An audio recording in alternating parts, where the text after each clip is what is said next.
Comme chaque fin d'année, le Conservatoire Gabriel Fauré de Rambouillet a présenté, au pôle culturel de la Lanterne, son gala de danse. Et cette année était particulière puisqu'il s'agit du départ à la retraite de Claire Ferran, danseuse étoile et professeure au Conservatoire de Rambouillet. Alors, pour en savoir plus sur sa carrière, nous lui avons donné rendez-vous au Conservatoire pour un entretien exclusif. Bonjour Claire Ferran, vous avez été professeure de danse au Conservatoire Gabriel Fauré de Rambouillet pendant 14 ans. Vous avez également été danseuse étoile.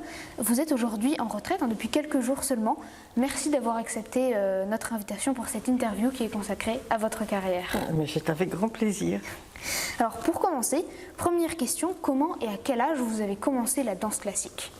Alors, j'ai commencé comme toutes les petites filles relativement tôt.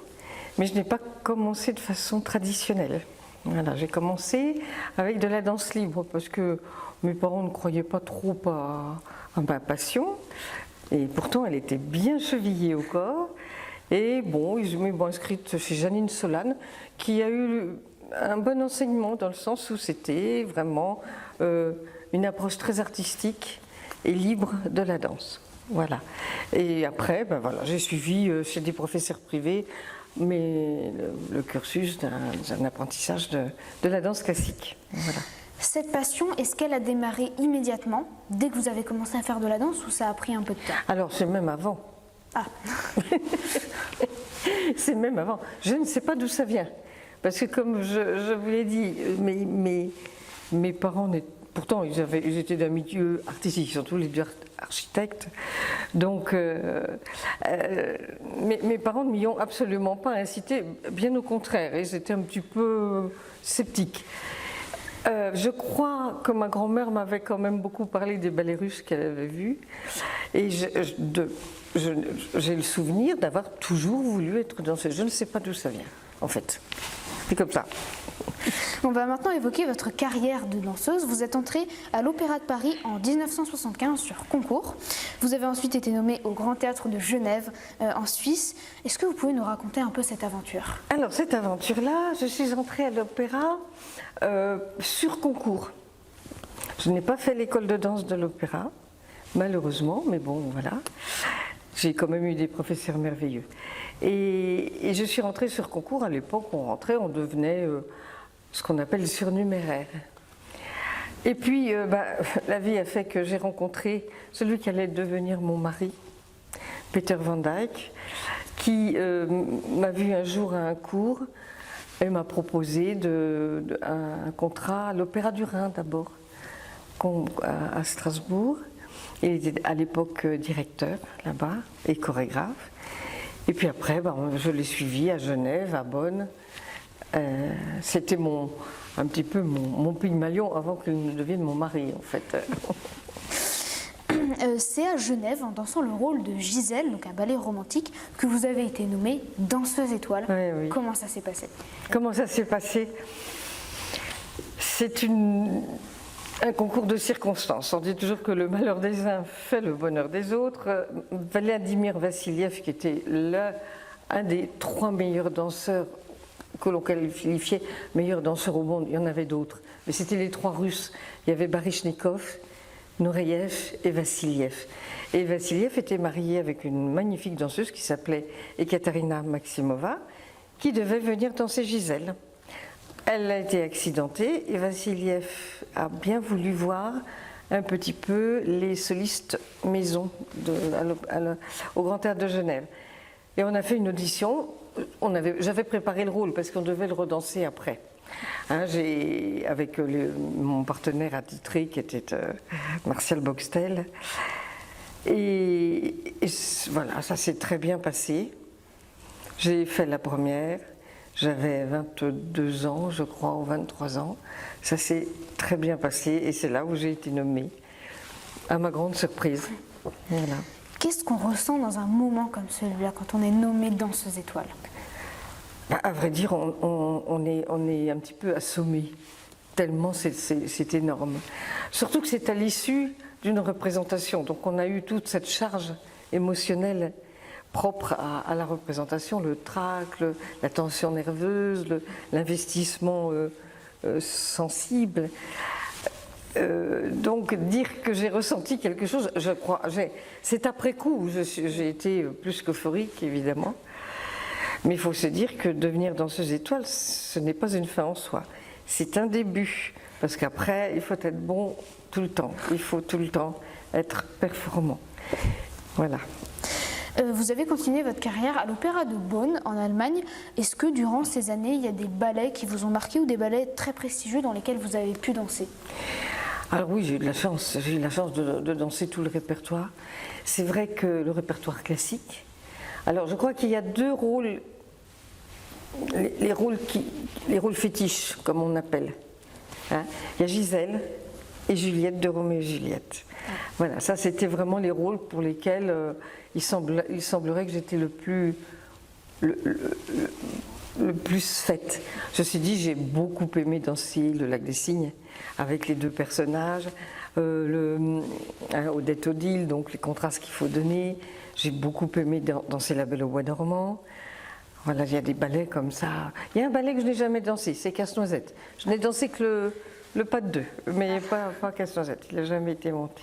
Mais bon, on ne peut pas tout danser non plus. Et puis, j'ai dansé beaucoup de créations qui ont été faites sur moi par mon mari qui était chorégraphe, Peter Van Dyck, qui était un grand chorégraphe, mais qui nous a quittés en 1997. Alors dans le milieu de la danse, un danseur ou une danseuse étoile prend sa retraite, entre guillemets, vers environ 40 ans. C'était le cas pour vous? Oui. Est-ce que vous vous souvenez du dernier grand ballet dans lequel vous avez fait vos adieux? Alors en fait, j'ai fait mes adieux sans savoir que c'était mes adieux. Nous avons quitté l'Opéra de Bonn et c'était un peu une incertitude. J'avais une petite fille à l'époque âgée de 5 ans. C'était un peu une incertitude du lieu où j'allais aller exercer mon art. C'était un petit peu compliqué d'un point de vue familial, donc je ne savais pas trop. Donc j'ai fait mes adieux dans Roméo et Juliette. Ah. Voilà. Après cela, vous êtes donc devenu professeur de danse et vous êtes au conservatoire de Rambouillet depuis 14 ans. Entre-temps, est-ce que vous avez été professeur de danse ailleurs? Oui, alors j'ai été professeur de danse ailleurs. En fait, j'ai appris mon métier de professeur parce que ce sont deux choses bien différentes. La pédagogie et l'art de l'interprète se retrouvent, mais se rencontrent bien évidemment. Mais il y a quand même des clés qu'il faut apprendre. Donc j'ai passé les diplômes, le diplôme d'État, surtout le certificat d'aptitude, le CA, qui est le diplôme le plus important, le plus haut. Et j'ai fait mes premières armes au conservatoire des Lilas à Paris. Il y avait un poste vacant. Et puis au bout de, je ne sais plus, 8 ans je crois, pour des raisons personnelles, je me suis rapprochée de mon domicile dans les Yvelines. Et le maire de Verneuil-sur-Seine était un ancien danseur de l'Opéra de Paris. Donc ça, c'était très bien.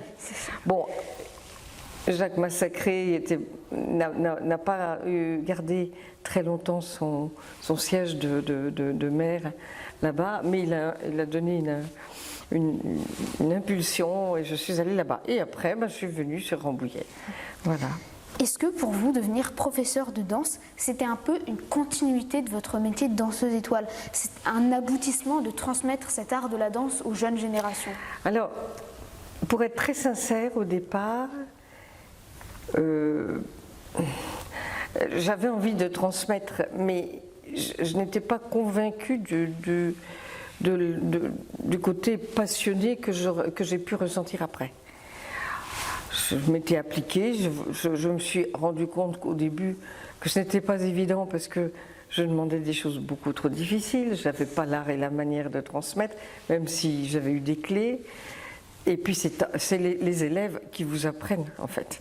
Vous vous rendez compte que certaines choses ne fonctionnent pas bien, que le résultat n'est pas tout à fait le résultat escompté, et on revoit un petit peu sa méthode. Voilà, même si on a les clés, c'est un apprentissage sur le tas. Hein. Durant vos années au conservatoire Gabriel Fauré, je crois qu'il y a quelques élèves qui vous ont marqué et qui sont aujourd'hui des danseurs et des danseuses reconnus. Est-ce que vous pouvez nous en présenter quelques-uns? Ah là là, je vais faire si j'en oublie, ça va pas aller. Non, non, il y en a quelques-uns. Il y en a quelques-uns. Alors, on va commencer par les dames d'abord. Hein, il y a Chloé Lopez Gomez, qui était une jeune femme qui est arrivée en perfectionnement ici, après avoir fait ses classes au Bolchoï. Ce qui est quand même exceptionnel, parce qu'elle avait été engagée au Bolchoï, elle a fait son cursus là-bas. Et c'est une jeune femme qui s'est beaucoup battue contre le racisme, parce qu'elle-même est à moitié algérienne, à moitié capverdienne. Et elle n'a jamais eu de problème en Russie. Ah oui. Mais elle était extrêmement douée. Et elle m'a demandé un beau jour, elle est venue répéter ici, et elle m'a demandé d'être son coach. Alors je l'ai suivie et jusqu'à maintenant, elle est restée fidèle.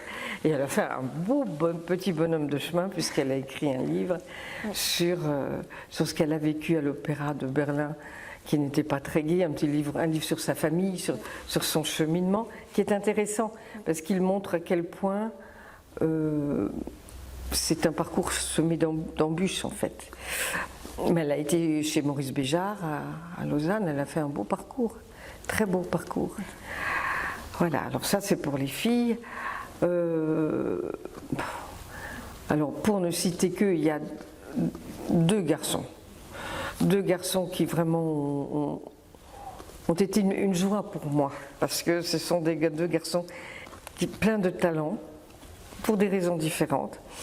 Alors il y a eu Mathieu Pagès, qui était très doué, qui est venu, que j'ai suivi, il était à l'opéra, à l'école de danse de l'opéra, et puis bon, l'écrémage a fait qu'ils ne l'ont pas gardé, mais il a fait après un parcours fulgurant à Zurich, à l'école de l'opéra de Zurich, et là il part à Toronto comme danseur au Ballet National du Canada. Donc ça c'est une très belle, je suis très contente pour lui parce que c'est une très belle promotion.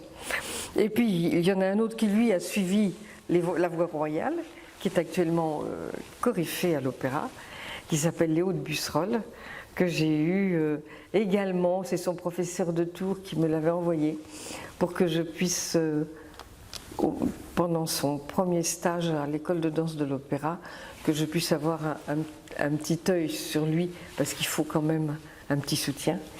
Et depuis, il est resté fidèle. Et c'est un très beau danseur, devenu un très beau danseur qui a un sens du détail, de la précision hors du commun.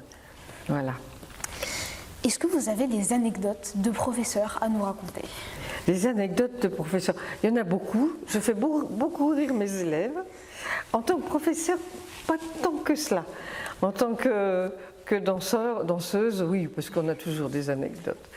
Mais alors, en tant que professeur, anecdote pas spécialement drôle. On a eu droit à des inondations très importantes au conservatoire. Ah oui. Et là, ça a été un peu le parcours du combattant pour mener à bien la préparation du spectacle de fin d'année. Juste après. Oui. Mais voilà, ça c'est une anecdote qui n'en est pas tout à fait une. Sinon, comme danseuse, oui, il y en a une qui est amusante. Hein. Quand j'ai dansé Gisèle, justement, à l'Opéra de Genève, au Grand Théâtre de Genève, j'apparaissais sur scène sur une trappe pendant le deuxième acte. Gisèle arrive avec un voile au-dessus d'elle, dans une pose bien codifiée. Dans la fumée, il y a de la fumée. Elle arrive là pour son apparition. Dans le monde des Willis, c'est un monde surnaturel. Fantôme. Voilà. Et je ne sais pas, les machinistes, je sais pas, enfin, ils parlaient entre eux, le suisse-allemand. Ils n'étaient pas de Genève, ils parlaient, je sais plus. Ils me font monter la trappe, mais ils oublient de l'arrêter. Et tout d'un coup, je monte. Arrivé à 2 mètres de hauteur, c'était une générale, heureusement. Ah oui. À 2 mètres de hauteur, ils se sont rendus compte de leur bévue. Ils ont entendu surtout dans la salle quelqu'un vociférer, mais qu'est-ce que c'est que ça? Alors ils ont lâché et boum, je suis retombée à hauteur de la scène complètement chancelante. Je ne savais plus où j'étais. C'était une entrée en matière un peu particulière. La générale était publique, donc il fallait quand même voilà, assurer la suite. Alors, je voudrais qu'on évoque le milieu de la danse et également son évolution. En effet, dans ce conservatoire, vous êtes connu pour votre sourire, votre bonne humeur, votre bienveillance et vos encouragements auprès des élèves. Mais avant le milieu de la danse, c'était beaucoup plus strict. Est-ce que vous pouvez nous en parler un peu? Il est toujours strict. Hein. J'ai envie de dire, je pense que je suis assez intransigeante sur la qualité. Mais dans un conservatoire comme celui de Rambouillet, on accepte tous les élèves, il n'y a pas de sélection.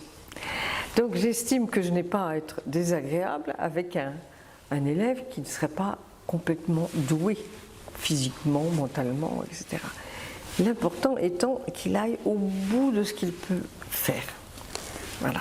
Alors, et c'est pas avec du vinaigre qu'on attire les mouches, comme on dit très joliment. Donc, bon, le sourire, je pense qu'il est naturel chez moi, mais c'est plus un encouragement que j'essaie de prodiguer.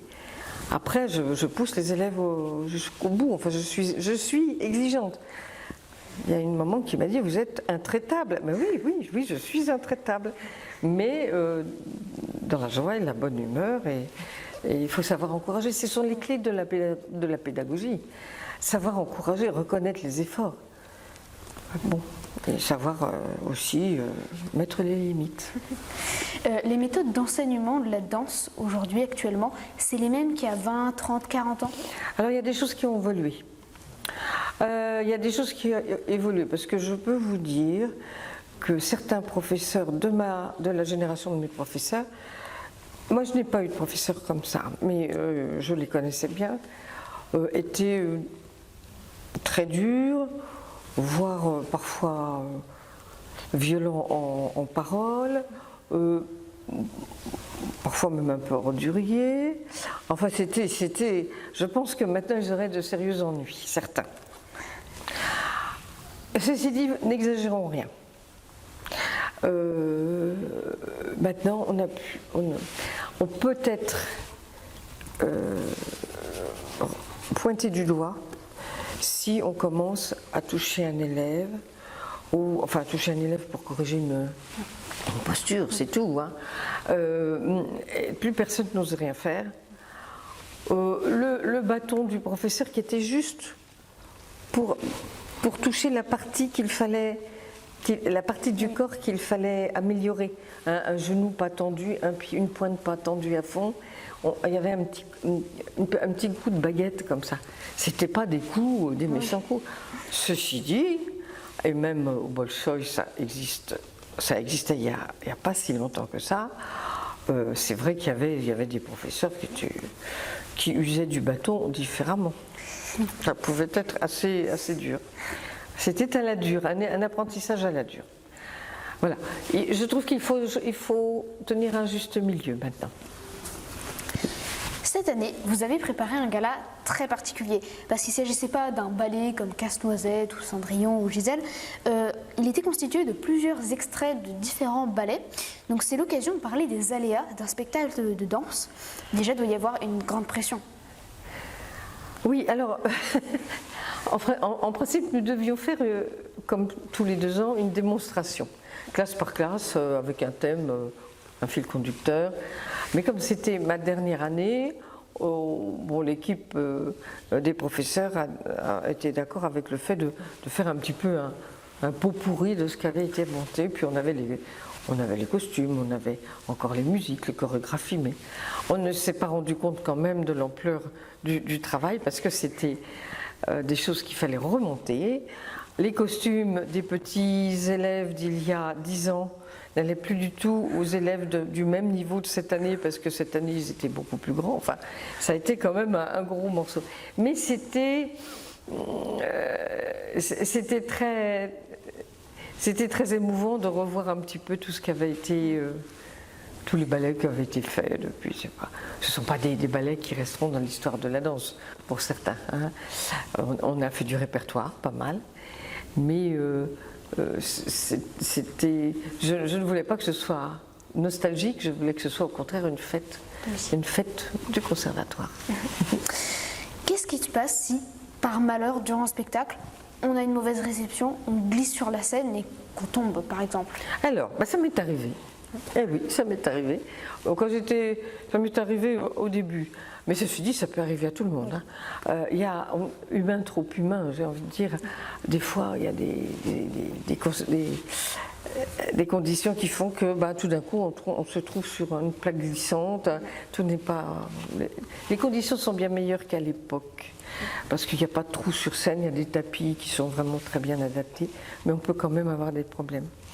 Moi, ça m'est arrivé, je ne sais pas ce que j'ai fait. Je me suis retrouvée tout d'un coup par terre, devant, à l'avant-scène, au milieu, et je dansais, c'était dans le lac des Cygnes, c'était un petit rôle, j'étais la fiancée du prince, enfin, bref. Et le prince riait, le danseur de l'époque, le danseur étoile. Moi, je n'étais pas encore étoile. A beaucoup rire parce qu'il me dit, écoute, je t'ai vu par terre, puis tout d'un coup, je t'ai vu te relever. Ah, mais si on se fait pas mal, on se relève tout de suite, instantanément, et on enchaîne. Parce que c'est comme ça. On ne réfléchit même pas. Hein. Après, quand on se fait mal, c'est différent. Peut y avoir des problèmes avec les accessoires aussi, un objet qui se casse, qu'on ne retrouve pas juste avant l'entrée en scène. Comment on gère ce genre de situation? C'est un peu les enjeux du direct, j'ai envie de dire, parce qu'on avait vu le dernier gala des chandeliers qui sont tombés par terre, et les professeurs, ils ont récupéré, mais royal, quoi. On n'avait pas du tout l'impression qu'il s'était passé... Il faut essayer de récupérer les choses, parce qu'un chandelier, une bougie qui tombe du chandelier, en plein milieu de la scène, ça peut être dangereux. Oui. Après, là, c'était des faux, mais... Voilà. Donc, il fallait retirer ça. Bon, on gère. Souvent, les danseurs eux-mêmes, quand ils sont suffisamment aigris, font le nécessaire pour arranger les choses. Ceci dit, moi, j'ai des anecdotes amusantes. Alors, c'est pas accessoire, mais dans Cendrillon, on avait des vraies colombes. Donc, Cendrillon, au début, triait le grain, les graines, comme ça, près de la cheminée, puis elle avait une colombe sur l'épaule. Et la colombe n'était pas toujours très sage. Soit la colombe s'oubliait, donc le costume en prenait un coup, soit la colombe partait. Et alors il y avait les machinistes qui les avaient dressés, enfin apprivoisés, qui étaient dans les coulisses. Komm her en allemand, komm her. Alors, pour la concentration, c'était épouvantable. Mais bon, ça fait partie des aléas. Quand on a des animaux sur scène, ça peut donner des choses assez cocasses. Ce dernier gala, il marque votre départ à la retraite. À cette occasion, est-ce que vous avez ressenti des émotions différentes des autres galas? Vous étiez en coulisses, comment vous l'avez vécu? J'ai apprécié. J'ai apprécié le fait d'être dans les coulisses, d'être dans cette ambiance avec les lumières, les projections, les costumes. J'ai de la chance. J'ai de la chance de pouvoir continuer à vivre mon art de cette façon. Alors je prends ma retraite, j'arrête mes fonctions en tant que professeur coordinateur du département. Je ne finis pas ma vie avec la danse. J'espère pouvoir avoir des occasions d'enseigner, mais bon, des cours particuliers, continuer à suivre mes grands élèves, voilà. Et justement, vous avez des projets en lien avec la danse que vous préparez pour les prochaines années qui viennent? Alors, il y a des projets, mais rien n'est signé. Alors, comme je ne suis pas superstitieuse, mais je trouve qu'il vaut mieux rester discret à ce niveau-là. Voilà, c'est comme ça. Mais oui, il y a des choses intéressantes qui s'annoncent. Oui, oui. Merci beaucoup Claire Ferran d'avoir répondu à notre invitation et d'avoir répondu à mes questions.